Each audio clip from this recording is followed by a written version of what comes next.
আরে বাহ, পেঁপে গাছটা তো খুব সুন্দর। গাছটা আমি বাড়িতে নিয়ে লাগিয়ে দেব। জ্বালানি কুড়োতে গিয়ে দেরি হয়ে গিয়েছে। যাই, এবার বাড়ি ফিরে যাই, নতুবা চাচি আবার খুব বকবে।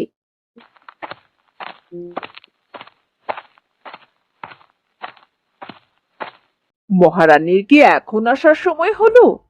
বলি জ্বালানিগুলো রান্নাঘরে রেখে তাড়াতাড়ি রান্না বসো দেখি। ঠিক আছে চাচি, আমি নদী থেকে পানি এনে রান্না চড়াচ্ছি।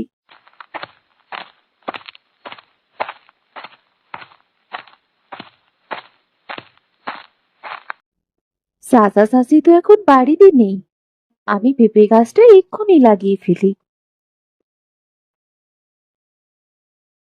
রূপা সবার চোখের আড়ালে যে পেঁপে গাছটা তার বাগানে লাগিয়ে দেয়। ঠিক সেই সময় রূপার চাচা রূপাকে ডাকতে শুরু করে। রূপা, এই রূপা, কোথায় তুই? আমাকে এক গ্লাস পানি দে তো, তাড়াতাড়ি আয়।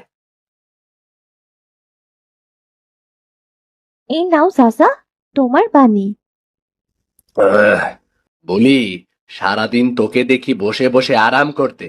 কখনো যদি একটু কাজের কথা বলি, তবে তুই 10 ঘন্টা লাগিয়ে দিবি। তোর কাজ কি একটুও ভালো লাগে না? চাচা, আর এমনটা হবে না। আমি সব কাজ তাড়াতাড়ি করার চেষ্টা করব। তোকে না বলেছিলাম রান্না চড়াতে, সেটা না করে ঘুরে বেড়াচ্ছিস।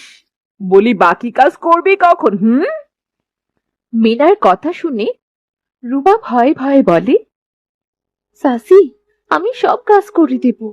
দয়া করে আমায় মেরো না চাচি, আমায় একটু সময় দাও। আসলে নদীতে অনেক ভিড় ছিল, তাই পানি আনতে দেরি হয়ে গেছে চাচি। তোকে আজ কিচ্ছু বললাম না। রান্না শেষে রান্নাঘরের সব বাসনপত্র পরিষ্কার করবি। তারপর বাজার থেকে তোর চাচা যে মাংস এনেছে, সেগুলো তাড়াতাড়ি কেটে ফেলবি। আর হ্যাঁ, দুপুরের খাবার তুই পাবি না আজ। আজ কাজ শেষ হলে শুধু পানি খেয়ে থাকবি। এটাই তোর শাস্তি।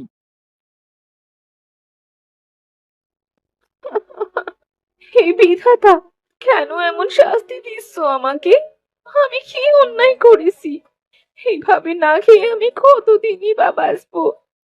না, তাড়াতাড়ি করে কাজ শেষ করে ফেলি, না হলে চাচি আবার শাস্তি দিবেন। এই বলে রূপা কাজ করতে শুরু করে। রূপা রান্নাঘরের বাসনপত্র পরিষ্কার করে। এরপর সে মাছ মাংস কাটতে থাকে। আরে এই মেয়ে, তুই সারাদিন লাগাচ্ছিস কাজ করতে। ওদিকে খামারে হাঁস মুরগির পানি খাবার সব ফুরিয়ে গিয়েছে। ওদের খেতে দেবে কে শুনি? আসলে চাচি, সারাদিন না খেয়ে যে আর কাজ করতে পারছি না। দুপুর গড়িয়েছে, বিকেল হতে চললো চাচি। দয়া করে আমায় দুটো ভাত খেতে দাও না। যদি আরেকবার আমার কাছে ভাত চেয়েছিস না, তবে তোকে ঘাড় ধাক্কা দিয়ে বাড়ি থেকে বের করে দেব। এখন তো শুধু খাবার পাচ্ছিস না, তখন থাকার মতো জায়গা পাবি না। না না চাচি, আমি তোমার কাছে খাবার চাবো না। দয়া করে তুমি আমায় বাড়ি থেকে তাড়িয়ে দিও না। আমি এক্ষুনি হাঁস মুরগির খামারে যেয়ে খাবার দিচ্ছি।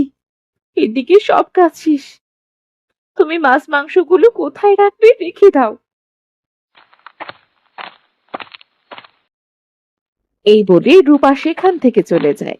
এরপর সে হাঁস মুরগির খামারে পানি আর খাবার দেয়। না, না খেয়ে তো আর কাজ করতে পারছি না। মনে হচ্ছে মারাই যাবো। আচ্ছা, আমার পেঁপে গাছে তো পানি দেওয়া হয়নি। যাই, লুকিয়ে সেই পেঁপে গাছটাতে একটু পানি দিয়ে আসি। জানিস পেঁপে গাছ, আমার খুব কষ্ট হচ্ছে। না খেয়ে আর কত সময় থাকা যায় বল? সারাদিনে একবার খেতে দেয়, তাও মরিচ আর পেঁয়াজ দিয়ে। পেট ভরে যে কবে ভাত খেয়েছি তাও মনে নেই। বিধাতা কেন যে আমার বাবা মাকে কেড়ে নিল? তারা বেঁচে থাকলে হয়তো আজ আমায় এত কষ্ট পেতে হতো না। রূপা তার সব কষ্টের কথা পেঁপে গাছের সাথে বলতে বলতে কেঁদে ফেলে। এরপর থেকে প্রতিদিন রূপা বাড়ির সমস্ত কাজ শেষ করে লুকিয়ে লুকিয়ে পেঁপে গাছে পানি দিতে আসে আর পেঁপে গাছের সাথে অনেক গল্প করে। পেঁপে গাছের সাথে গল্প না করলে রূপার যেন রাতে ঘুমই হয় না। এইভাবে কেটে যায় বেশ কয়েকদিন। পেঁপে গাছটাও বেশ বড় হয়েছে এখন, তাতে পেঁপেও ধরেছে অনেক। একদিন, এই যে নবাবের বেটি, এই বিকেল বেলা কোথায় গিয়েছিলি? হ্যাঁ, বলি বাড়ির কাজ করবেটা কি শুনি? আসলে চাচি, আমি একটু সুমিদের বাড়িতে গিয়েছিলাম। সুমি বলেছিল যেতে। তার মানে তুই ওদের বাড়ি খেতে গিয়েছিলি? বিশ্বাস করো চাচি, সুমি আমাকে খেতে থাকেনি। ওর মা বাড়িতে নেই বলে যেতে বলেছিল, কিন্তু আমি যেই চলে এসেছি। তোর হাত দেখি। ঠিক আছে, যা গিয়ে কাজ কর গে। শোন, আজ রাতেও তুই খাবার পাবি না। চাচি, সারাদিন তো কিছু খাইনি। রাতে না খেলে যে আমি মরেই যাবো। বলি, বাড়ির খেয়ে অন্যকে সাহায্য করতে যাস কেন? এদিকে বাড়ির সব কাজ পড়ে আছে। বলি, এই নে রূপা, এই ঘাসগুলো তাড়াতাড়ি কেটে গরুকে খেতে দে তো। আমি এক্ষুনি কেটে দিচ্ছি চাচা। মা, ও মা, ওই দেখো তো, আম গাছটাতে কত বড় একটা আম। ওই আমটা আমি খাবো মা। আম তো একেবারে ওপরে, ওখানে উঠলে আমি পড়ে যাব। আমি পারবো না। তোকে উঠতে হবে না, ওই আম তোকে রূপায় পেরে দেবে। চাচি, আমিও তো উঁচুতে উঠবো কেমন করে? সেটা কি তোকে মা বলে দেবে নাকি? তাড়াতাড়ি গরুকে খেতে দিয়ে খামারে খাবার দিয়ে আমার সোনা মায়ের আমটা পেরে দে। ওগো, তোমাদের জন্য আজ পিঠে বানাবো, চলো।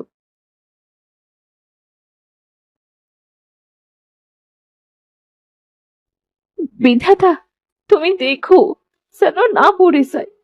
বাবা মা কেন যে চলে গেল আমায় ফেলে?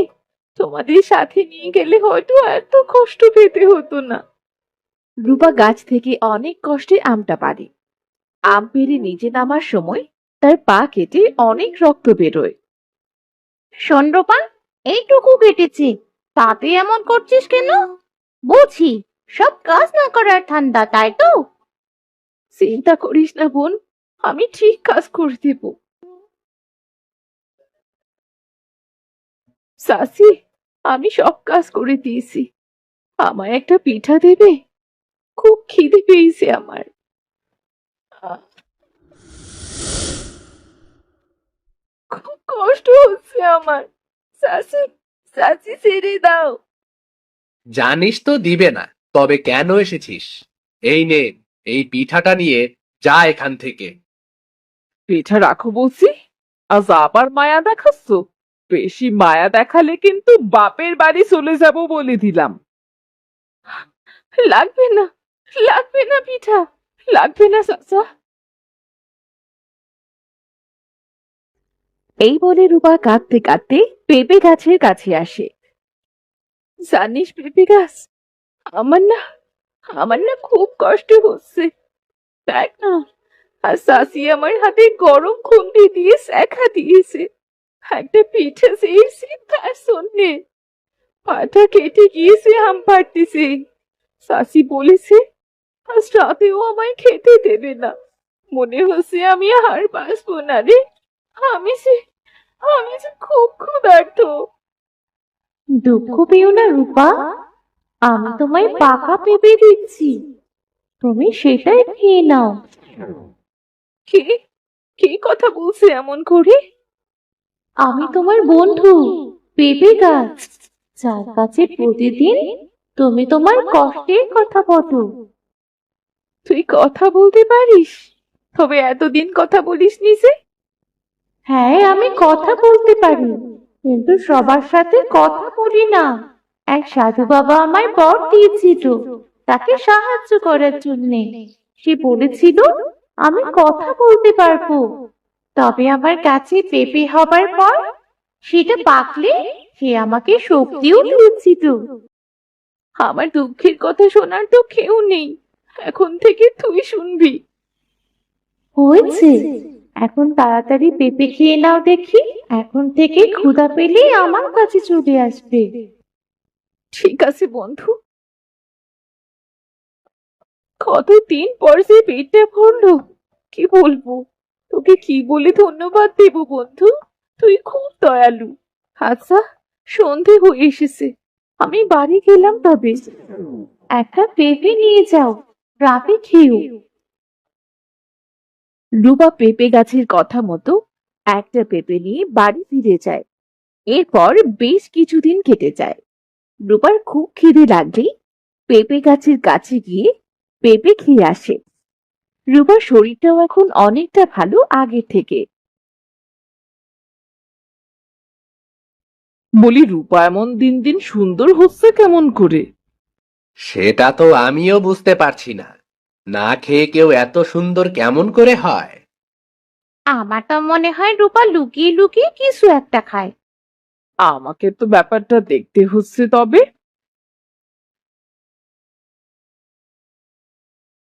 তার মানে রূপা এই পেঁপে খেয়েই এত সুন্দর হচ্ছে দিন দিন। কিন্তু এখানে পেঁপে গাছটা এলো কোথা থেকে? এসব পরে ভাবা যাবে। এই পেঁপে গাছটাই আমি রাখবো না। দেখি এবার তুই কি খেয়ে থাকিস।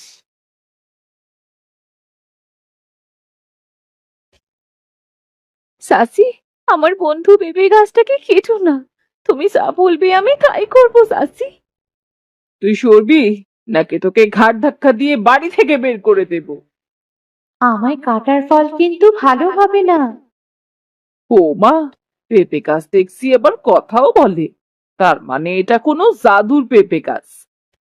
হ্যাঁ, আমি জাদুর পেঁপে গাছ। শোন, তোকে আমি কাটতাম না যদি তুই রূপাকে সাহায্য না করতি। খুব দরদ হয় ওর জন্যে, তাই না? এবার মরে গিয়ে দরদ দেখাস।